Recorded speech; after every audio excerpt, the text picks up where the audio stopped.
ప్రకటన గ్రంథం 21, 22 చివరి అధ్యాయాలు. ఈ చివరి అధ్యాయాలలో 7 నూతన సంగతులు అనే విషయాన్ని గురించి మనం ఆరంభించాం. 2 వారాలు 3 వారాలు అయినట్లున్నాయి. 7 దాదాపు 5 మనం చూసాం. ఒకటి నూతన భూమి, రెండవది నూతన ఆకాశం, మూడవది నూతన పట్టణం, నాలుగవది నూతన ప్రజలు, ఐదవది నూతన నది. ఇప్పుడు 6, 7 మనం చూడడానికి ప్రయత్నం చేద్దాం. 6వది నూతన జీవ వృక్షం, 7వది నూతన సింహాసనం. ఇప్పుడు 22వ అధ్యాయము 1వ వచనానికి మనం వద్దాం. మరియు స్ఫటికం వలె మెరుగునట్టి 2వ వచనానికి వద్దాం. ఆ పట్టణపు రాజవీధి మధ్యను ప్రవహించుట ఆ దూత నాకు చూపెను. ఆ నది యొక్క ఆవలను జీవ వృక్షము ఉండెను అని. దానికి ఇక్కడ జీవ వృక్షాన్ని మనం చూస్తాం. అందుకే 6వది న్యూ ట్రీ ఆఫ్ లైఫ్, నూతన జీవ వృక్షము అని మనం చెప్తాం. ఎందుకు నూతనమైంది అని చెప్పుకున్నాము, ఇక్కడ లేదు కదా అని మనం అనుకోవచ్చు. మనం ఈ జీవవృక్షాన్ని గురించి ఆదికాండం 2వ అధ్యాయం 9వ వచనంలోనే మనము చూస్తాం. రండి, ఆదికాండం 2వ అధ్యాయము 9వ వచనం. మరియు దేవుడైన యెహోవా చూపునకు రమ్యమైనది, ఆహారమునకు మంచిది అయిన ప్రతి వృక్షమును, ఆ తోట మధ్యను జీవ వృక్షమును, మంచి చెడ్డల తెలివినిచ్చు వృక్షమును నేల నుండి మొలిపించను అని. ఇక్కడ దేవుడైన యెహోవా ఎప్పుడైతే మరి ఆదామును సృజించాడో, 2వ అధ్యాయం 7వ వచనం ఆదికాండంలో, ఆ తర్వాత తూర్పు దిక్కున ఏదైనా ఒక తోటను వేసి ఆ తోటలో ఆదామును ఉంచాడు. తర్వాత అందులో ఆయన ఇంకా చేసినవన్నీ అక్కడ మనం చూస్తాం. అందులో అతి ప్రాముఖ్యమైనది జీవ వృక్షము అనేది మనం ఇక్కడ చూస్తాం. కాబట్టి ఆదికాండంలో జీవవృక్షాన్ని గురించి మనం చూస్తాం. తర్వాత ప్రకటన గ్రంథంలో 22వ అధ్యాయము 2వ వచనంలో జీవవృక్షాన్ని గురించి మనం చూస్తాము అని. కాబట్టి ఒకవేళ మాట ఊరికి అంటున్నాను, ఈ 66 పుస్తకాలలో పాత నిబంధన గ్రంథం అని, చివరి భాగం క్రొత్త నిబంధన గ్రంథం అని మనం చెబుతాం. కాబట్టి ఇప్పుడు పాత నిబంధనలో పాతదైన జీవవృక్షం, క్రొత్త నిబంధనలో క్రొత్తదైన జీవవృక్షం. బైబిల్ యొక్క ప్రారంభ పుస్తకంలో పాతదైన జీవవృక్షం, తర్వాత బైబిల్ యొక్క చివరి పుస్తకమైన ప్రకటన గ్రంథంలో క్రొత్తదైన జీవ వృక్షం అనేది మనం చూస్తాం. సరే, ఇప్పుడు ఈ 6వ తలంపు జీవ వృక్షాన్ని గురించి మనం చూసేటప్పుడు మరి ముఖ్యమైన మాట, ఏదైతే ఆదికాండం 2వ అధ్యాయం ఆదిలో ఉందో, ఇప్పుడు ప్రకటన గ్రంథం 22వ అధ్యాయం 2వ వచనంలో మనకు మళ్ళీ కనపడుతూ ఉంది అని. కాదనం ప్రకటన 2వ అధ్యాయం 7వ వచనం దాని గురించి మాట్లాడాడు. అయితే ప్రాముఖ్యమైన ఈ సంగతి నేను మీకు జ్ఞాపం చేసేటప్పుడు, పాత క్రొత్త నిబంధనలు, బైబిల్ యొక్క మొదటి పుస్తకం ఆదికాండం, బైబిల్ యొక్క చివరి పుస్తకం ప్రకటన గ్రంథం. కాబట్టి అట్లా ఆ సందర్భంలో ఈ 2 జీవవృక్షాలు మనం చూస్తే, ఆదికాండం 2వ అధ్యాయం 9వ వచనంలో ఏదెను తోటలో ఆ జీవవృక్షాన్ని మనం చూస్తాం. అది మానవుడు ఆజ్ఞ అతిక్రమించి పాపం చేయకముందు పాపం భూమి మీద లేకముందు ఆ జీవవృక్షానికి వచ్చి మనం చూస్తాం. ఆ తర్వాత 3వ అధ్యాయంలో దేవుడు అనుకున్నాడు, వీడు తిని మళ్ళీ మన నిరంతరం జీవిస్తాడని తోలివేశాడు బయటికి. ఇప్పుడు 22వ అధ్యాయంలో ఆ జీవవృక్షానికి వచ్చి మనం చూస్తే, నేను చెప్పగోరుతున్న తలంపు ఏంటి అనంటే, మనం నూతన సంగతుల గురించి ధ్యానం చేస్తున్నాము. 22వ అధ్యాయం 5వ వచనంలో, ఇదిగో నేను సమస్తమును నూతనంగా చేయుచున్నాను అన్న ఈ తలంపు కేంద్రంగా ఆదికాండం 1వ అధ్యాయం 1, 2 వచనాల్లో దేవుడు భూమిని సృజించాడు.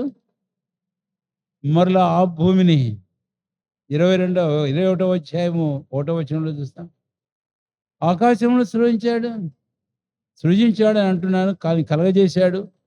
మళ్ళీ నూతనంగా సృజించిన కాదు అనేది అంతకుముందే స్పష్టంగా అందరి గురించి మనం మాట్లాడుకుంటూ వచ్చాం. ఇప్పుడు 21వ అధ్యాయంలో మళ్ళీ నూతన ఆకాశమును మనం చూస్తాం. ఆ తర్వాత ప్రజలను మనం చూస్తాం. అక్కడ ఒక నూతన పట్టణాన్ని ప్రభువైన దేవుడు మానవుల కొరకై నివాసం కొరకై ఏర్పాటు చేశాడు. కాబట్టి వారు ఆ ఏదెనులో నివాసం చేస్తున్నారు. కాబట్టి ఇలాగా మనం చెప్పుకుంటూ వస్తే 21వ అధ్యాయం మనం పోల్చుకుంటే నూతన భూమి, 21వ అధ్యాయం నూతన భూమి, ఆకాశం ఆదికాండం 1వ వచనంలో, మళ్ళీ నూతన ఆకాశం 21వ అధ్యాయం 1వ వచనంలో. సరిగా ప్రజల గురించి మనం మాట్లాడుకున్నాం. ఆ తర్వాత పట్టణాన్ని గురించి మాట్లాడుకున్నాం, ప్రజల గురించి మాట్లాడుకున్నాం, నదిని గురించి మాట్లాడుకున్నాం. ఆదికాండం 2వ అధ్యాయంలో నదిని గురించి కూడా మనం చూస్తాం. ఏదెన్లో ఒక నది, ఆ తర్వాత పారుతూ 4 శాఖలుగా మారడం. ఇప్పుడు మళ్ళీ 22వ అధ్యాయంలో నదిని గురించి మనం చూస్తాం. దీనంతటినీ చెప్తుంటే అసలు ముఖ్యమైన మాట అంటున్నాను ఇప్పుడు. The restoration of all things. అంటే ప్రభువైన దేవుడు కలుగజేసిన వాటన్నిటిని ఆదికాండం 1వ అధ్యాయం 1, 2 వచనాలు కదా సృష్టించాడు. ఆ తర్వాత 4వ వచనం నుంచి వాటిని మళ్ళీ కలుగజేశాడు. భూమి మీదకి పాపం ప్రవేశించి మళ్ళీ అంతా నష్టపరిచింది. తిరిగి ఇప్పుడు 21, 22వ అధ్యాయంలో ఈ సమస్తమును మరలా నూతనపరుస్తున్నాడు. అందుకనే మళ్ళీ సమస్తమును ప్రభువైన దేవుడు సమకూర్చడం. The restoration of all things అనేది ఆదికాండం 1వ అధ్యాయంలో 1వ వచనంలోని సంగతులన్నిటినీ ప్రభువైన దేవుడు ప్రకటన గ్రంథం 21వ అధ్యాయం 22వ అధ్యాయాలలో వాటి రెస్టోరేషన్ గురించి మనం చూస్తాం. తిరిగి వాటిని సమకూర్చడం. ఇది అద్భుతమైన విషయం. ఈ తలంపు మనం మనసులో ఉంచుకుందాం. ఇప్పుడు 6వది అందులో జీవ వృక్షం ఒకటి అనేది ఇప్పుడు మనము చూచాం. ఇప్పుడు మనం ఈ జీవవృక్షానికి వెళ్ళినప్పుడు గమనించండి 2 ప్రాముఖ్యమైన సంగతులు. ప్రకటన గ్రంథం 22వ అధ్యాయం 2వ వచనం మధ్యలో చదువుతున్నాను. అది నెల నెలకు ఫలించుచు 12 కాపులు కాయును. ఆ వృక్షము యొక్క ఆకులు జనములను స్వస్థపరచుటకై వినియోగించును అనే మాట. ఆ జీవవృక్షం గురించి 2 ప్రాముఖ్యమైన సంగతులు ఏంటి అనంటే, ఆ జీవవృక్షం యొక్క ఫలములు, రెండవది జీవవృక్షం యొక్క ఆకులు అనే విషయాన్ని గురించి ఇక్కడ మనకు స్పష్టంగా వ్రాయబడినట్లుగా మనకు అర్థమవుతుంది. ఈ మాట మనకు మాట్లాడుకోగానే మనకు ఒకవేళ అనిపిస్తుందేమో, ఫలాలు ఎందుకు? పరలోకంలో నాకు ఆకలి ఉంటుందా? పరలోకంలో నాకు దాహం ఉంటుందా? అక్కడ నేను భుజించాల్సిన అవసరత ఉందా? భుజించగలమా? ఇలాంటివి అనేకమైన ప్రశ్నలు మనకు వస్తాయి. మనము 1, 2 సందర్భాలు వీటికి జవాబుగా మనం చూసినట్లయితే, ఫలములు అనేవి, ఆకులు అనేవి ఇది కేవలం నీడ కొరకు ఏదో ఫలాలు చూచి ఆనందించడానికి కాదు. ఫలములు అనే విషయానికి మనం వస్తే ప్రభువైన దేవుడు చెప్పాడు. ప్రకటన గ్రంథం 2వ అధ్యాయం 7వ వచనంలో జీవవృక్ష ఫలములను భుజింప నెత్తునన్నాడు. మళ్ళీ వస్తాం ఆ వాక్యానికి తర్వాత. అంటే ఆదామునకు ప్రభువైన దేవుడు ఏదెన్‌లోని వృక్ష ఫలాలన్నీ భుజించవచ్చు అని చెప్పినప్పుడు, జీవవృక్ష ఫలాలు కూడా తాను భుజించేందుకు కొరకు ఏర్పాటు చేశాడు. ఒక్కది మాత్రం తినకూడదని చెప్పాడు. మంచి చెడ్డలు తెలియనిచ్చు వృక్షం యొక్క ఫలాలు. సరే, ఇప్పుడు ఆ ఫలాల గురించి మనం ఇంకొక మాట, అదే మనం భుజిస్తామా అనే విషయానికి వస్తే, ప్రభు అన్నాడు భుజింపనెత్తునని. నేనైతే అనుకుంటాను మనం భుజిస్తాము అని. మనం భుజిస్తాము అని. అంటే మరణించి సమాధి చేయబడి పునరుత్థానమై పరమునికి ఎత్తబడి పరలోకంలో ప్రభుతో కూడా ఉండే ఆ దినాలలో కూడా భుజించడమా అనే విషయానికైనా మనం వస్తే, లూకా సువార్త 24వ అధ్యాయం 41, 42, 43 వచనాలలో అన్ని వచనాలు మనం చదువుకోమేమో కానీ, యేసుప్రభు వారు పునరుత్థానం అయిన తర్వాత తన శిష్యులకు కనపడ్డాడు. ఆ తర్వాత ఆయన చేతులు పాదాలను వారికి చూపించాడు. 40వ వచనం సంతోషంతో ఇంకనూ నమ్మక ఆశ్చర్యపడుతున్నారట. ఆయనేనా కాదా అని. అప్పుడు ప్రభు అన్నాడు, మీ వద్ద ఏమైనా ఆహారం కలదా? అప్పుడు వారు కాల్చిన చేప ముక్కను ఆయనకు ఇచ్చారు. ఆయన దాన్ని తీసుకొని వారి ఎదుట భుజించెను. ఈ మాట మనం చూస్తాం. ఇక్కడే కాదు, 21వ అధ్యాయంలో ఇలాంటి సందర్భం అక్కడ కూడా చూస్తాం, సముద్ర తీరాన. కనుక ప్రభువైన యేసుక్రీస్తు వారు పునరుత్థాన మహిమ దేహమును ఆయన ధరించాక ఆయన భుజించినట్లు 1, 2 సందర్భాలు మనకు తేటగానే అర్థమవుతూ ఉన్నాయి. కాబట్టి జీవవృక్ష ఫలాలకు మనం వస్తే, ఒకటి ప్రభు సూటిగా చెప్పాడు భుజింపనిత్తునని. రెండవది ప్రభు తానే పునరుత్థాన దేహంలో ఆయన భుజించినట్లుగా, అంటే జీవవృక్ష ఫలాలని కాదు, ఈ లోకంలో సహజమైన ఆహారాన్ని ఆయన భుజించినట్లుగా కూడా మనకు తేటగా అర్థమవుతూ ఉంది. అది ఒక విషయం నేను మీకు జ్ఞాపం చేయాలి ఇక్కడ. అదేదో మనకు ఆకలిస్తుంది కాబట్టి అక్కడ పరలోకంలో మనం జీవించుటనే అందుకొరైన మన సర్వైవల్ కోసమని భుజించడం కాదు. మళ్ళీ మీకు అర్థమయ్యేటట్టు చెప్తా. యేసుప్రభు వారు మత్తయి సువార్త 4వ అధ్యాయం 4వ వచనంలో మాట్లాడేటప్పుడు, మనుష్యుడు రొట్టె వలన మాత్రము కాదు గాని దేవుని నోట నుండి వచ్చు ప్రతి మాట వలన జీవించనున్నాడు. అంటే ఈరోజు ఒక విశ్వాసి అయిన వ్యక్తి శారీరకంగా జీవించాలంటే రొట్టె అవసరం. ఇక్కడ మనం జీవించాలంటే we must need the food. మనకు భోజనం ఖచ్చితంగా తప్పనిసరిగా అవసరం. భుజించకపోతే లోకంలో జీవించలేం, బ్రతకం. అయితే రెండవ ఆహారం ఉంది. దేవుని వాక్యాన్ని గురించి ఆయన మాట్లాడాడు ఆత్మీయంగా జీవించడానికి కొరకై. దానికి వెళ్ళం. అయితే ఈ లోకంలో కూడా జీవించాలంటే భుజించాలి. భుజించడం జీవించడం కోసం అన్నట్లు, పరలోకములో కూడా భుజించడం జీవించడం కోసమా, భుజించకపోతే మరణిస్తానా అన్న ప్రశ్న ఏమైనా వస్తుందేమో. అక్కడ మరణమే ఉండదు. కాబట్టే అది దానికి జవాబు. అక్కడ జీవవృక్ష ఫలములు భుజించడం అనేది మనం సర్వైవల్ కోసం కాదు. సర్వైవల్ కోసం కాదు. ఒక్క మాట వాడతాను, అది వాక్యాధారంగానే వాడతాను. ఆదికాండం 3వ అధ్యాయం 22వ వచనం. అందరం కలిసి చదువుదాం. ఆదికాండం 3వ అధ్యాయం 22వ వచనం అందరం కలిసి చదువుదాం. చేటగా చదువుదాం. అప్పుడు దేవుడైన యెహోవా ఇదిగో మంచి చెడ్డలను ఎరుగునట్లు ఆదాము మనలో ఒకని వంటి వాడాయను. కాబట్టి అతడు ఒకవేళ తన చెయ్యి చాచి జీవవృక్ష ఫలమును కూడా తీసుకొని తిని నిరంతరము జీవించునేమో అని. జీవవృక్ష ఫలములు కూడా తీసుకొని తిని నిరంతరమును జీవి అసలు ఆదాములో ఉండే జీవం నిత్య జీవమే. అయితే పాపం చేసిన తర్వాత పాపం వల్ల వచ్చే జీతం మరణం తాను పొందాడు. ఇప్పుడు వీటిని గనక తింటే గనక ఎవరు ఆదాము తిన్నా కూడా పాపిగా నిరంతరం జీవిస్తాడు. దీన్ని బట్టి మనకు అర్థమయ్యేది ఏంటి అనంటే,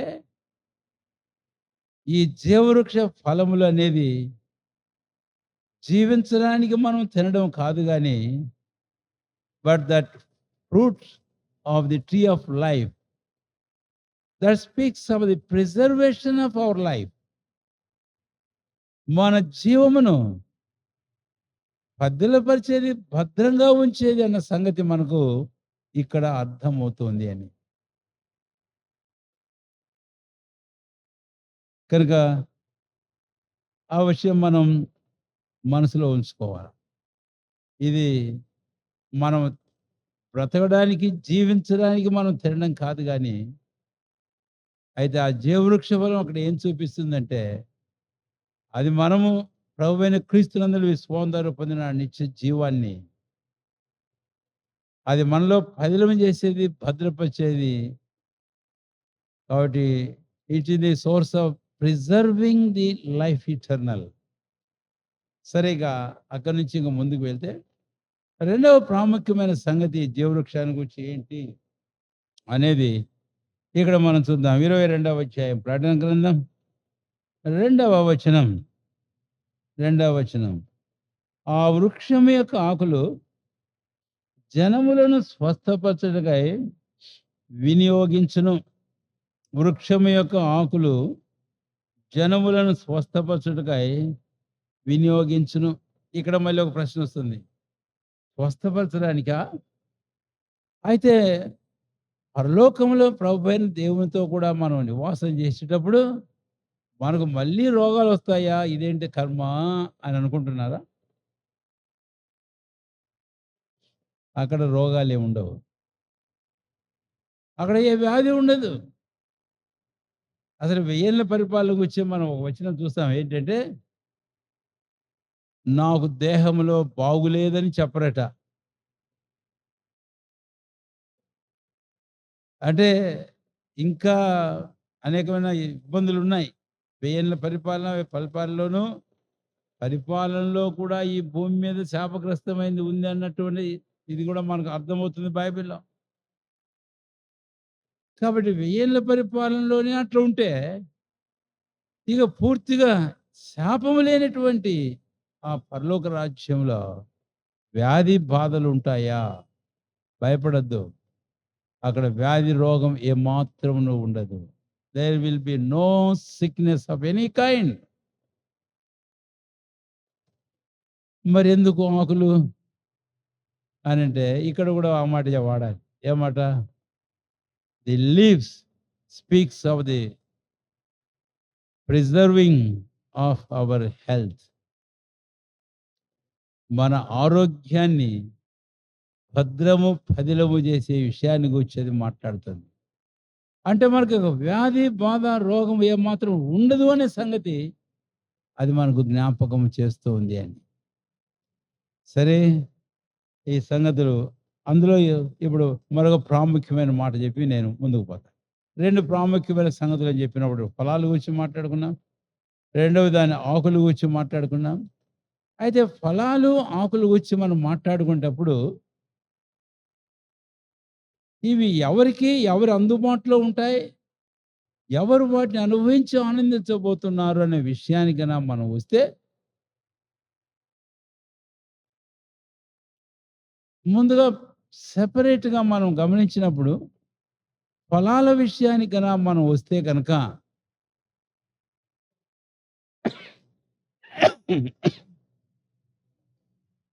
అది కేవలం ప్రభువైన యేసుక్రీస్తు వారితో కూడా ఉన్న ఆయన ప్రజలకు వర్తించేది. పొలాలు కేవలం వారికి మాత్రమే చెందాయి. ఎక్కడుంది ఈ జీవవృక్షం? ఒకటి కాదు, ఆ నది తీరాన. మనం నదిని గూర్చి ధ్యానం చేసుకునేటప్పుడు ఒక మాట పాత నిబంధనల సంఖ్యాకాండలో జ్ఞాపకం చేసుకున్నాం. కాబట్టి ఆ ఫలాలన్నీ they belong to the people of God who dwell in New Jerusalem, the city of God with the lamb of God, the Jesus Christ. ప్రభువైన యేసుక్రీస్తు వారితో ఆ పరిశుద్ధ పట్టణం యెరూషలేములో అక్కడ ఆయనతో కూడా ఎవరు నివాసం చేయబోతున్నారు? వారికి సంబంధించినవి, వారికి వర్తించేవి అనేది మీకు స్పష్టంగా తేటగా జ్ఞాపకం ముందుకు వెళితే మరొక 3 తలంపులు నేను చెప్పబోతాను ఆ ఫలాల గూర్చి. అప్పుడు ఇంకా తేటగా అర్థమవుతుంది. రెండవది, ఆకుల గూర్చి మనం మాట్లాడుకున్నప్పుడు అవి మనకు వర్తిస్తాయి. అంతేకాదు 22వ అధ్యాయము మీరు ఆ వచనం చూసినప్పుడు 2వ వచనంలో బాగా గమనించిన చివరి భాగం ఆ వృక్షం యొక్క ఆకులు జనములను స్వస్థపరచుటకై వినియోగించును. మీకు గుర్తుండి ఉండాలి, మనము నూతన జనము అని మనం చెప్పుకున్న ఆ సందర్భంలో 4వ నూతన సంగతిని గురించి ధ్యానం చేసేటప్పుడు ఎవరు ఈ ప్రజలు, ఎవరు ఈ జనములు అన్నప్పుడు స్పష్టంగా నేను ఒక మాట చెప్పా ఖచ్చితంగా. బైబిల్ అంతట్లో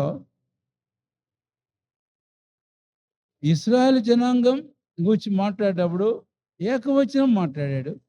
మిగిలిన జనాల గురించి మాట్లాడాడు, జనములు ఉన్నాడు. Nation and nations.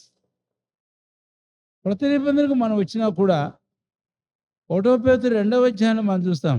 ఏర్పరచబడిన వంశమును, రోదైన యాజక సమూహమును, పరిశుద్ధ జనమును, దేవుని సొత్తైన ప్రజ. కాబట్టి ఈ జనములు ఎవరు అని అన్నప్పుడు మనం అంతకుముందు జ్ఞాపం చేస్తున్నాం. మళ్ళీ ఇప్పుడు దాని గురించి నేను పెద్దగా వ్యాఖ్యానం చేయడం లేదు. కానీ ఆ జనాలు మిల్లెనియంలో, వేయేళ్ల పరిపాలనలో ప్రభువైన దేవుడు వారు నివసించడానికి అనుమతించారు. కాబట్టి ఆ జనం ఇంకా అనేకులైన వారు, ఆయనకి ఎవరు అంగీకారము ఆ రోజున అలాంటి వారు ఆ పరలోకంలో. నేను ఒక మాట వాడైనా తెలుగు బైబిల్ మనకు లేదు. దే దట్ ఆర్ సేవ్డ్, రక్షించబడిన ఆ జనములు అని KJV king James version English బైబిల్లో నుండి నేను మీతో మాట్లాడాను. కనుక అది మీరు జ్ఞాపకం చేసుకోవాలి. ఒకవేళ ఆ విషయాన్ని గురించి ఇంకెక్కువ తెలుసుకొని మళ్ళీ బైబిల్ స్టడీకి వెళ్ళండి వెనక్కి. కాబట్టి వారిని స్వస్థపరిచేందుకు అన్న మాట అంటే వారికి రోగాలు వస్తాయా? అది కూడా కాదు. వారికి కూడా ఏం రోగాలు ఉండవు. రోగము అనేది దేవుని వాక్యంలో ప్రకారం మనం వెళితే పాత నిబంధనలో మనం గమనించినప్పుడు పాపము, రోగము, మరణము. క్రొత్త నిబంధనలో కూడా అదే మనం చూస్తాం.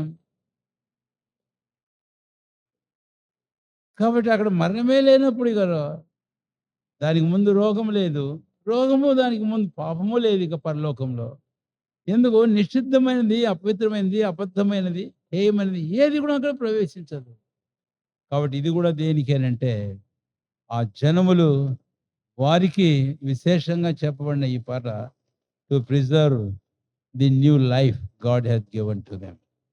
సరే, ఫలాలు ఎవరికి, ఆకులు ఎవరికి అనే విషయాన్ని గురించి మనం జ్ఞాపం చేసుకున్న తర్వాత ఇప్పుడు ఇంకా ఈ జీవవృక్షం గురించి అతి ప్రాముఖ్యమైన ముగింపు భాగాన్ని మనం వెళితే 22వ అధ్యాయం ప్రకటన గ్రంథం 2వ వచనంలో ఆ విషయాన్ని గురించి మనం చూచాం కదా. ఇప్పుడు ఈ ప్రకటన గ్రంథంలో ఆ జీవవృక్షం గురించి ఎక్కడ మెన్షన్ చేశాడనే విషయానికి మనం వస్తే 2వ అధ్యాయం ప్రకటన గ్రంథం 7వ వచనం. ప్రకటన 2:7 ఈ వచనం కూడా అందరం కలిసి చదువుకుందాం. 2వ అధ్యాయం 7వ వచనం అందరం కలిసి తేటగా, చెవి గలవాడు ఆత్మ సంఘములతో చెప్పుచున్న మాట వినుగాక. జయించువానికి దేవుని పరదయస్సులో ఉన్న జీవ వృక్ష ఫలమును భుజింప నిత్యం. 3 సంగతులు నేను మీకు చెప్తా. ఇంకా ఎక్కువైన సంగతులు ఒకవేళ మీరు ప్రార్థించిన తర్వాత తెలుసుకోగలరేమో. మొదటి సంగతి ఏంటి అనంటే, ఈ జీవవృక్ష ఫలములను భుజించే వారికి అర్హతను గురించి మాట్లాడుకుందాం. ఎందుకు అనంటే, ప్రకటన గ్రంథంలో ఆహ్, 22వ అధ్యాయము 2 దయచేసి 14వ వచనం. 14వ వచనం. జీవవృక్షమునకు హక్కు గలవారై. ఈ మాట దయచేసి గమనించండి. కాబట్టి జీవవృక్షమునకు హక్కు అనేది ఇక్కడ మనం గమనిస్తే, నేను 3 సంగతులు మీతో చెప్పబోతున్నాను. ఒకటి, ఎవరు ఈ హక్కు కలిగి ఉంటారు అని అన్నప్పుడు, ప్రకటన 2వ అధ్యాయం 7వ వచనంలో ప్రభువైన యేసుక్రీస్తు వారు ఎఫెసులోని సంఘానికి వర్తమానం పంపించేటప్పుడు యోహాను ద్వారా, చివరి భాగానికి వస్తే 7వ వచనంలో జయించు వానికి జీవవృక్ష ఫలములను to him that over cometh. అందుకనే జయించు జీవితం చాలా ప్రాముఖ్యమైంది మన క్రైస్తవ జీవితంలో. ఆ విషయాన్ని గూర్చి ఈ 2, 3 అధ్యాయాలు 7 సంఘాల గూర్చి మనం ధ్యానం చేసేటప్పుడు జయించే జీవితాన్ని గురించి మాట్లాడుకున్న సందర్భాల్లో మీకు చెప్పాను. అయితే ఇక్కడ కూడా చాలా మందికి సంశయాలు, అనుమానాలు వస్తా ఉంటాయి. జయించడము అనంటే నేను రక్షించబడిన తర్వాత నేను మళ్ళీ బలహీనుడిని కానా? లేపోతే నేను మళ్ళీ అపవిత్రపరచబడనా? ఈ రక్షించబడిన తర్వాత నేను సంపూర్ణుడినే కదా! సంపూర్ణురాలినే కదా! అని అనుకుంటూ హఠాత్తుగా ఏదో జీవితంలో సంభవించినప్పుడు, అయ్యో! ఇదేంటి? నా పరిస్థితి ఇలాగైపోయిందేంటి? ఆ తర్వాత నేను ప్రభు బిడ్డనో కాదో? ఒకవేళ మీరు ఇంతకుముందు విని గుర్తుందో నాకు లేదు గానీ, తెలీదు గానీ, నేను హెబ్రోన్‌లో ఉండే దినాల్లో ఒక దైవ సేవకుడు ఉండేవాడు. North Indian Brahmin convert. ఒక టైం వచ్చింది తన జీవితంలో, ఎందుకు అలాగైపోయినాడో ఏమో తెలీదు గానీ, ఓ మానసికమైనటువంటి బలహీనతలోకి వచ్చేసాడు. ఎంత బలహీనత అంటే తనంటాడు, క్యా మై సాల్వేషన్ పొందానా? లేదా? అని అడిగేవాడు. Am I saved or not? ఇలాంటి అరే రక్షించబడ్డాడు, బాప్తీసుకున్నాడు, కొన్ని ఏళ్ళు జరిగిపోయి సేవలోకొచ్చాడు.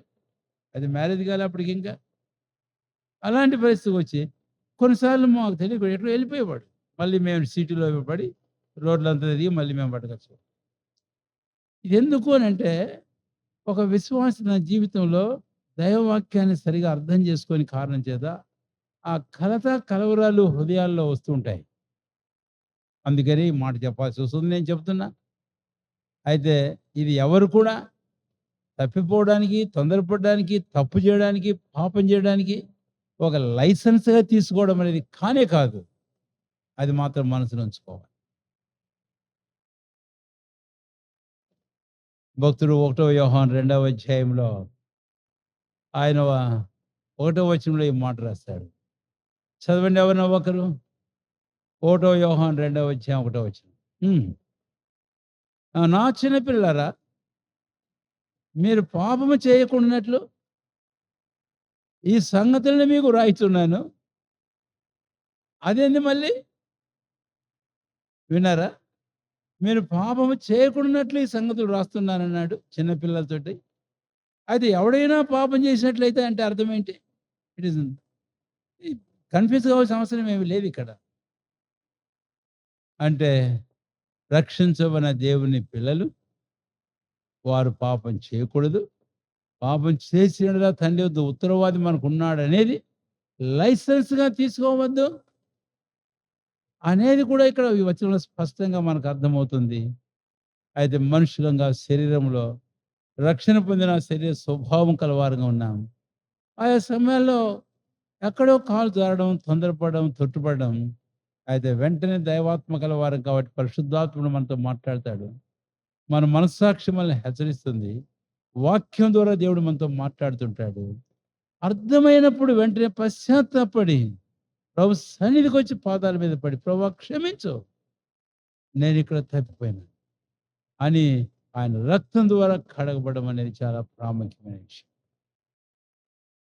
అది మనం ఈ జీవవృక్షానికి వచ్చిన సందర్భంలో కూడా ఆ రక్తంలో వస్త్రాలు ఉదుక్కోవడం ఇదంతా మనకు కనపడుతుంది. కాబట్టే ప్రభువునందు ప్రియులారా, జయించే జయ జీవితం అంటే ఏమిటనేది ఇంకా మనకు తేటగా అర్థం కావాలి. ఒకవేళ నా మటుకు తెలిసినంత వరకు కొంత మీతో నేను పంచుకుంటున్నాను. ఇంకెక్కువగా కూడా నేనేమి పంచుకోజాలను. కనుక రక్షించబడిన తర్వాత జీవితంలో ఇలాంటివి అయితే ఆ పరిస్థితిలో మనం వెంటనే అందుకని యాకోబు కూడా ఒకటో అధ్యాయం 12వ వచనం నుంచి ఏం రాస్తాడో మనకు తెలుసు కదా! 12, 13 వచనాలు, 14 వచనాలు. జయించు వారికి జీవకిరీటం గురించి మాట్లాడేటప్పుడు కూడా క్రిందకి వెళితే మళ్ళీ ఏం రాశాడో మనకు తెలుసు. సరే ఇప్పుడు నేను ఆ విషయానికి వచ్చి ఇంక అక్కడి నుంచి ముందుకు వెళ్తాను. కనుక 2వ అధ్యాయము 7వ వచనంలో ఈ జీవవృక్షం యొక్క ఫలాలకు ఆ వృక్షంలోనికి హక్కు ఎవరికి అంటే వారు ఓవర్‌కమర్స్. జయించే జయ జీవితం కలిగిన ప్రజలకు. రెండవ తలంపుకు మనం వద్దాం. రండి. ప్రకటన గ్రంథం 22వ అధ్యాయం. 22వ అధ్యాయము 14 వచనం. చెప్పండి మీ బైబిలు. 22వ అధ్యాయం 14 వచనం. జీవవృక్షమునకు హక్కు గలవారై గుమ్మముల గుండా ఆ పట్టణంలోనికి ప్రవేశించినట్లు తమ వస్త్రములను ఉదుక్కొని వారు అన్యులు. ఇక్కడ 2 సంగతులు మనం చూస్తాం ఇక. రెండవది ముందుగా ఏంటి అనంటే, జీవవృక్షమునకు హక్కు గలవారై అనే ఈ మాట తెలుగు బైబిల్‌లో అంతవరకే ఉంది గానీ, అయితే ఇంగ్లీష్ బైబిల్‌లో కింగ్ జేమ్స్ వర్షన్‌లో ఒక మాట వాడాడు.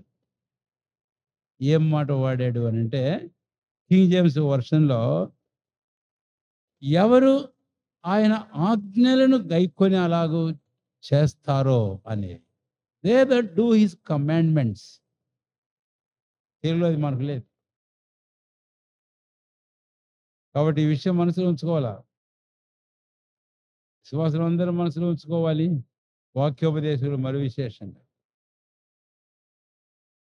జీవవృక్షంలో ఆ ఫలాల్లో హక్కు గలవారు ఎవరంటే, they that do his commandments. ఆ యేసు ప్రభుని యొక్క ఆజ్ఞల ప్రకారం జరిగించువారు అనేది. ఇప్పుడు ఆదాము మనకు జ్ఞాపకం వస్తాడు ఖచ్చితంగా. ఆదికాండం 2వ అధ్యాయం 17వ వచనంలో దేవుడు ఆదాముకు ఒక ఆజ్ఞ ఇచ్చాడు. ఆ మంచి చెడ్డ తెలుసు ఆ వృక్ష ఫలములు నువ్వు తినకూడదు, తినదినావు నువ్వు నిశ్చయంగా చస్తావని. చివరి 3వ అధ్యాయంలో తినకూడదని చెప్పిన వృక్షం యొక్క ఫలాలు తాను తిన్నాడు. అందుకే భక్తుడు యోహాను 1వ యోహాను 3వ అధ్యాయంలో ఏం రాస్తాడు? 4వ వచనంలో ఆజ్ఞాతిక్రమమే పాపమని రాశాడు. అందుకని దేవుడైన యెహోవా ఆదామును, హవ్వలను ఏదెన్‌లో ఉంచి ఏం చేశాడు? ఇందాక 22వ వచనం చదివాం. 23, 24వ వచనంలో ఏదెన్‌లోంచి తాను వెళ్ళగొట్టాడు. ఆదామును దేవుడైన యెహోవా ఏదెన్‌లో అసలు ప్రాముఖ్యంగా ఎందుకు వెళ్ళగొట్టాడు? ఎన్నో వృక్షాలు ఫలాలున్నాయి. వాటిని తినకూడదని కాదు. మరి దేనికి వెళ్ళగొట్టాడు? జీవవృక్షం యొక్క ఫలాలు తిని నిరంతరం జీవిస్తాడేమో. కారణం ఏమిటి? ఇప్పుడు ఇక్కడ ఇంగ్లీష్ బైబిల్ ప్రకారం మనం వెళ్తే, అక్కడ ఆజ్ఞ అతిక్రమించాడు. జీవవృక్ష ఫలాల నుంచి పాలు పోగొట్టుకున్నాడు. ఇక్కడ ఆజ్ఞను ఆచరించిన వారు, పాటించిన వారు, ఆజ్ఞను నెరవేర్చిన వారు, వారు జీవవృక్షంలో పాలు పొంది వాటి ఫలాలను అనుభవించేవారినిగా మనం చూస్తాం. అందుకే రక్షించబడిన దేవుని పిల్లలు మన జీవితాల్లో ప్రభు మనతో ఏం మాట్లాడుతున్నాడు? ప్రభు మనకు ఏం ఆజ్ఞాపిస్తున్నాడు?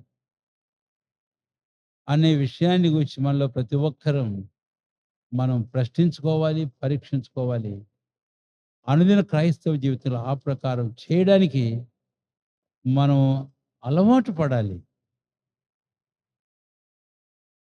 ఇది మనసులో ఉంచుకుందాం. ఆజ్ఞలేమున్నాయి? ఒకడొచ్చి ఒక మాట అడిగాడు. నేను ఒక మాట జ్ఞాపకం చేస్తున్నాను. దాని గురించి కూడా వ్యాఖ్యానం ఏం చేయను. ప్రభు అప్పుడన్నాడు, ఏం ఆజ్ఞిస్తున్నాను?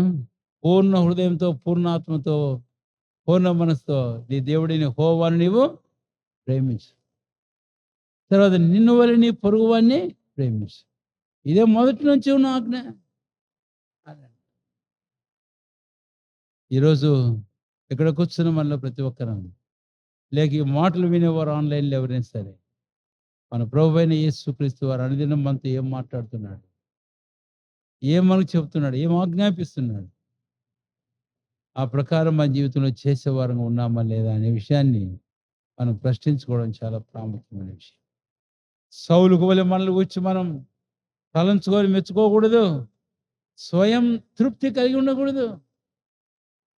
ఒకటో సమూయేలు గ్రంథం 15వ అధ్యాయంలో సమూయేలు సౌలును దర్శించబోయినప్పుడు ఎదురొచ్చి సమాధానంగా వచ్చున్నావు అని చెప్పేసి ఆ తర్వాత అంటాడు, నీ దేవుడైన యెహోవా ఇచ్చిన ఆజ్ఞ ప్రకారం నేను సమస్తం చేశానని. ఎక్కడ చేశాడు? అందుకని ఆఖరికి వెళితే 21, 22, 23 వచనాలలో అక్కడ ఈ మాట రాయబడింది. ఆజ్ఞను గైకొనుట, మాట వినుట చాలా విధేయత చూపుట శ్రేష్టము అన్నాడు. అందుకనే రక్షించమని దేవుని ప్రజలను, ఇది మన అనుదిన క్రైస్తవ జీవితం చాలా బాగుంది. కాబట్టి రెండవది, జీవవృక్షంలో హక్కు గల వారి ఫలాలు భుజించేవారు ఎవరు? 22వ అధ్యాయం 14 వచ్చిన మనకు తెలుగు బైబిల్ లేదు కాబట్టి మీకు నేను ఇంగ్లీష్‌లో చెప్పాను. కాబట్టి ఒరిజినల్ గ్రీక్ భాష ట్రాన్స్లేషన్ నుంచి వచ్చినా కూడా అది అలాగే మనకు అర్థమవుతుంది. కనుక దయచేసి ఈ విషయం అక్కడ మీరు గుర్తుంచుకోవాల్సిందిగా మీకు మనవి చేస్తుంటున్నాను. తర్వాత మూడవ విషయానికి వస్తే మనకి ఇక్కడే 14వ వచనం చివరి భాగంలో, గుమ్మముల గుండా ఆ పట్టణంలోని ప్రవేశించినట్లు, అంటే జీవవృక్షమునకు హక్కు గలవారై గుమ్మముల గుండా ఆ పట్టణంలో ప్రవేశించినట్లు తమ వస్త్రములను ఉదుక్కుని వారు ధన్యులు. కాబట్టి జీవవృక్షమునకు హక్కు గలవారు ఎవరు అంటే, మూడవదిగా తమ వస్త్రములను ఉతుక్కొని వారు ధన్యులు. ఇక్కడ అంతవరకే రాశాడు. అయితే 7వ అధ్యాయానికి మనం వెళితే ఈ తలంపు మరికొంత విపులంగా మనం చూసాం. ప్రకటన గ్రంథం 7వ అధ్యాయము, దయచేసి రండి, అక్కడ కూడా 14వ వచనమే, గుర్తుంచడానికి కూడా ఈజీ. 7:14, అందుకు నేను, అయ్యా నీకే తెలియనగా అతడు ఇలాగ నాతో చెప్పాను, వీరు మహాశ్రమల నుండి వచ్చిన వారు గొర్రెపిల్ల రక్తంలో తమ వస్త్రములను ఉదుక్కొని వాటిని తెలుపు చేసుకొనిరి. అందువలన వారు ఇక్కడ రాత్రింపగలు. సరే, ఇప్పుడు గొర్రెపిల్ల రక్తము అనేది చూస్తాం. The source of making our garments white అనేవి, మన వస్త్రములను ఉతుక్కోవడానికి, తెలుపు చేసుకోవడానికి మూలం ఇక్కడ మనం చూస్తాం గొర్రెపిల్ల యొక్క రక్తం. కాబట్టి 7వ అధ్యాయం 14 వచనం, 22వ అధ్యాయము ప్రకటన గ్రంథం 14 వచనం, ఈ మనసులో ఉంచుకొని వాటిని గురించి తలంచి జాగ్రత్తగా ఈ విషయాన్ని మనం అర్థం చేసుకోవడానికి పరిశుద్ధాత్మ దేవుడు మనకు సాయం చేయండి. కానీ మూడవదిగా జీవవృక్షంలో హక్కు గల వారు ఎవరంటే, తమ వస్త్రమును ఉదుక్కొని వారు. ఇందాక నేను ఆ మాట చెప్పేటప్పుడు, జయించు వారికి చెప్పేటప్పుడు మనం కిందికి వస్తామని కూడా ఒక మాట అన్నాను. అదే ఇప్పుడు ఇక్కడ మనం చూస్తాం. ప్రభు మనకు రక్షణ వస్త్రం ఇచ్చాడు. ప్రభు మనకు నీతి అని భయపడటం ధరింపజేశాడు. ఇంక యెషయాలో ఇంకా కొన్ని వస్త్రాల గురించి మాట్లాడతాడు. అయితే భక్తుడు యూదా అంటాడు తన పత్రికలో, డాగుపడిన అంగీని అని. కాబట్టి మరి ఏం చేయాలి? గొర్రెపిల్ల యొక్క రక్తంలో ఉదుకో. అందుకే ఇందాక చెప్పా, పశ్చాత్తాపడి ప్రభు పాదాల దగ్గర పడి క్షమాపణ కోరుకోండి. 1 యోహాను 1వ అధ్యాయం 7వ వచనం, అప్పుడు ఆయన కుమారుడైన యేసు రక్తం ప్రతి పాపం నుంచి మనల్ని పవిత్రులుగా చేయాలి. ఈ 5 అధ్యాయాలు 1వ యోహానులో కానీ, 2వ యోహాను, 3వ యోహానులో ఆ 2 అధ్యాయాలు కానీ, ఇవి address to the believers, to the children of God, దేవుని పిల్లలకు, విశ్వాసులైన వారికి వ్రాయబడినటువంటి వాటి. అయితే చాలాసార్లు ఒకటో యోహాను ఒకటో అధ్యాయం 9వ వచనం సువార్తలు వాడుతుండే మన పాపలను మనం ఒప్పుకునేలా. సాధనం మంచిదే. అయితే అది కేవలం అవిశ్వాసులుగా అనుకుంటాం. కాదు. It is for the believers. విశ్వాసులుగా వాక్యం. ఒకటో యోహాను 1:7 కూడా అవిశ్వాసులకు సాధనం అందించడం. బట్ స్పెషల్లీ విశ్వాసులుగా వాక్యం. అందుకనే ఇక్కడ మనం చూస్తాం. జీవవృక్షమునకు హక్కు గల వారే గుమ్మముల గుండా ఆ పట్టణంలో ప్రవేశించిన వారు ఎవరు అంటే, ఎవరు హక్కు గలవారంటే, they that had washed their garment, they that have washed their garment. ఎవరు తమ వస్త్రములను ఉదుక్కొని తెలుపు చేసుకున్నారో అలాంటి వాడికి. సరే, ఇప్పుడు 22వ అధ్యాయం జీవవృక్షానికి వచ్చి మనం ఇంతవరకు చూస్తూ వచ్చాం. ఇక 22వ అధ్యాయం కాస్త ముందుకు మనం వెళ్దాం. రండి దయచేసి 1వ వచనం. మరియు స్ఫటికము వలె మెరయునట్టు జీవజలముల నది దేవుని యొక్కయు గొర్రెపిల్ల యొక్కయు సింహాసనం వద్ద నుండి. ఇది 7వ నూతనమైన సంగతి అని. 7th new thing. మళ్ళీ అదే విషయాన్ని 3వ వచనంలో చూస్తాం మధ్యలో. ఇక మీదట శాపగ్రస్తమైనది ఏదియు దానిలో ఉండదు. దేవుని యొక్కయు గొర్రెపిల్ల యొక్కయు సింహాసనము దానిలో ఉండదు. ఇక్కడేమో ఇద్దరిని గూర్చి మాట్లాడాడు. ఏమండి? ఎవరిని గూర్చి మాట్లాడాడు చెప్పండి? దేవునిని గూర్చి మాట్లాడాడు. తర్వాత గొర్రెపిల్లని గూర్చి మాట్లాడాడు. ఇద్దరిని గూర్చి మాట్లాడేటప్పుడు సింహాసనాన్ని గురించి మాట్లాడాడు. ఒకటే మాట్లాడాడు ఏకవచనంలో.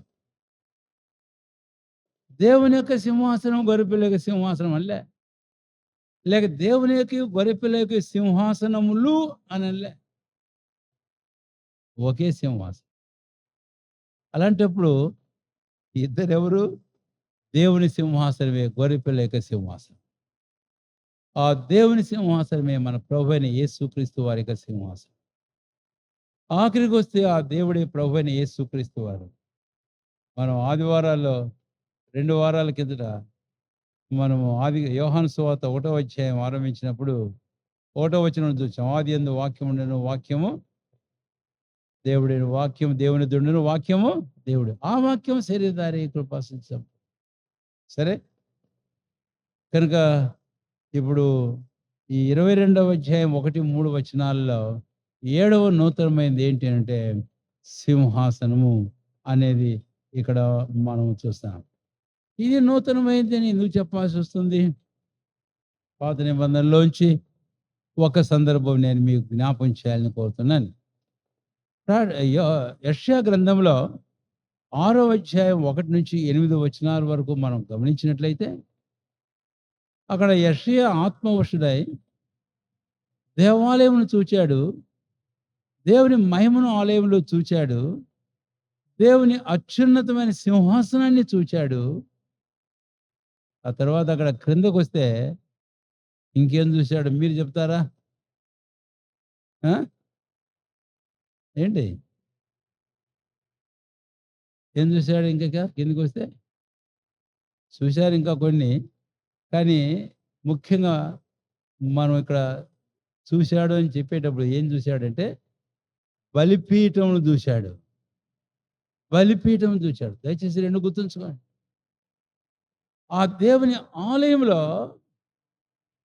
ఆయన వస్త్రం ఆలయమంతా నింపబడగా ఆయన మహిమను చూచిన యెషయా బలిపీఠం అత్యున్నతమైన సింహాసనం చూచాడు. దేవుడు అక్కడ ఆసీనుడై ఉన్నాడు. But at the same time he also had seen the altar wherein was the fire. బలిపీఠం చూచాడు, దాని మీద నిప్పులు ఉండే బలిపీఠాన్ని చూచాడు. ఇది దేవుని సింహాసనం పాత నిబంధనలో. తర్వాత బలిపీఠము నువ్వు ఆయన చూడమనేది మనం చూస్తాం. అయితే ఇప్పుడు సరే, ఇంకా కొన్ని సందర్భాలు మనం అలా వదిలేసేద్దాం. క్రొత్త నిబంధన ఇప్పుడు ప్రకటన గ్రంథాన్ని మనం వస్తే దేవుడు ఆ సింహాసనం మీద లేడిక. ఇప్పుడు దేవుని సింహాసనం వేరే సింహాసనం. This is new throne of God. The seventh new thing. ఏడవ నూతనమైన సంగతి ఇది. నూతన సింహాసనం. ఇక్కడ దేవుని యొక్కయు, గొర్రెపిల్ల సింహాసనం కనపడుతుంది గానీ, ఏం కనపడడం లేదు? చెప్పండి త్వరగా ఏం కనపడడం లేదు? ఏం కనపడడం లేదంటే చెప్పరేంటండి? ఆ! బలిపీఠం కనపడుతుందా ఈడ? మరేం చెప్పరు? కాదనిలే కొన్ని ఇలాంటి సంగతులు కొన్ని కష్టమే. బలిపీఠం లేదిక్కడ. అంటే అక్కడేమో సింహాసనం ఉంది. మోహ సర్వోన్నతమైన సింహాసనం అది. అందులో దేవుడు ఆసీనుడై ఉన్నాడు. ఆయన మహిమను చూచాడు. అయితే బలిపీఠం చూచాడు. ఇక్కడ యోహాను చూచాడు. ఏం చూచాడు? దేవుని యొక్క గొర్రెపిల్ల యొక్క సింహాసనం చూచాడు. అంతేకాదు దేవుని మహిమను చూచాడు. ఇంకెన్నో సంగతులు తాను చూచిన సంగతి మనకు తెలుసు. 22వ అధ్యాయానికి వెళ్ళినా కూడా తర్వాత ఆ సంగతి గురించి నేను చూశానంటాడు. అవును చూశాడు. అయితే బలిపీఠాన్ని చూడలే. అందుకని ఆయన సింహాసనం దేవుని సింహాసనం ఒక నూతనమైనది. ఆ సింహాసనము ఈ భూలోకములో ఆ దేవుడు ఎలాంటి వాడో చూపిస్తూనే, ఆ తర్వాత ఆ బలిపీఠం ఈ లోకంలో మానవాళి యొక్క అవసరత ఏంటో, ఆ సింహాసన దేవుడు వారి అవసరం తీర్చడం అంటే ఏంటో, ఏ విధానం తీర్చబోతున్నాడన్న సంగతి ఆ బలిపీఠంలో ఉంది అని. బలిపీఠంలో ఒకవేళ నేను 3 అంటే ఇంతకుముందు మనం క్రీస్తు న్యాయపీఠానికి వచ్చి మనం ధ్యానం చేసుకున్నట్టున్నాం కదా! అవును. సింహాసనం గురించి చెప్పుకున్నాం. కొన్ని సింహాసనాలు జ్ఞాపం చేసినట్టున్నా. అయితే అవన్నీ ఇప్పుడు ఈ తలంపుకు మనం వచ్చినప్పుడు 6వ అధ్యాయంలో దేవుని సింహాసనాన్ని మనం చూస్తాం. బలిపీఠం ఉంది. అయితే ఇంకొకటి నేను మీకు జ్ఞాపం చేస్తాను. అది ఒక సీక్వెన్స్ ఒక క్రమంలో. ఒకటి మాత్రమే. ఆ ఒకటి ఏంటి అనంటే మత్తయి సువార్త 25వ అధ్యాయం. మత్తయి సువార్త 25వ అధ్యాయంలో అక్కడ మన ప్రభు అయినటువంటి యేసుక్రీస్తు వారు ఆ మనిషి కుమారుడు ఆయన వచ్చి 31లో తన మహిమతో మనుష్య కుమారుడు ఆయనతో కూడా సమస్త దూతలతో వచ్చినప్పుడు ఆయన తన మహిమగల సింహాసనం మీద ఆసీనుడై యుండును. అయితే ఇలాంటి తలంపునే ఇచ్చే ఇంకొక సింహాసనాన్ని మీకు ప్రకటన గ్రంథంలో 20వ అధ్యాయంలో నేను మీకు జ్ఞాపం చేస్తున్నాను. 11వ వచనంలో మరియు ధవలమైన మహాసింహాసనము దాని మీద ఆసీనుడైన ఒకరిని సూచితిని. భూమి ఆకాశం గురించి ఏమైనా ఏంట అంటే ఆ సింహాసనమే ఈ సింహాసనం అని చెప్పలే నేను. మత్తయి సువార్త 25వ అధ్యాయంలో 31వ వచనంలో ఉండే సింహాసనం, ప్రకటన గ్రంథం 20వ అధ్యాయం 11వ వచనం సింహాసనం 2 ఒకటే అని నేను చెప్పడం లేదండి. అయితే రెండిటి పర్పస్ ఒకటి అని చెప్తున్నాను. అయితే ఆ పర్పస్ ఏమో ఒకటి ముందు ఇంకొకటి తర్వాత. ఏంటి ఆ పర్పస్ తెలుసా? మత్తయి సువార్త 25వ అధ్యాయంలో ఆ మహిమగల సింహాసనం మీద ఆయన ఆసీనుడైనప్పుడు ఆయన తీర్పు చేయడానికి వచ్చాడు. కాబట్టి that throne was the throne of judgement of the nations. అన్య జనాంగముల తీర్పు కొరకైన సింహాసనం అది. 20వ అధ్యాయం 11వ వచనానికి వస్తే ఇక్కడ ఆదాము మొదలుకొని నాటి వరకు ఉండబోవు క్రీస్తు లేకుండా మరణించిన పాపాత్ములైన వారందరి కొరకైన తీర్పు సింహాసనం ఇది. ఇది రెండవది అనుకోండి. ఇప్పుడు మీకు తేటగానే అర్థమైంది. ఇప్పుడు మూడవ సింహాసనానికి వస్తే 22వ అధ్యాయం 1, 3 వచనాలు. దేవుని యొక్క గొర్రెపిల్ల యొక్క సింహాసనం. ఏంటి వ్యత్యాసము? అంటే అక్కడేమో సింహాసనంతో కూడా బలిపీఠం ఉంది. అంటే అర్థం ఏంటి?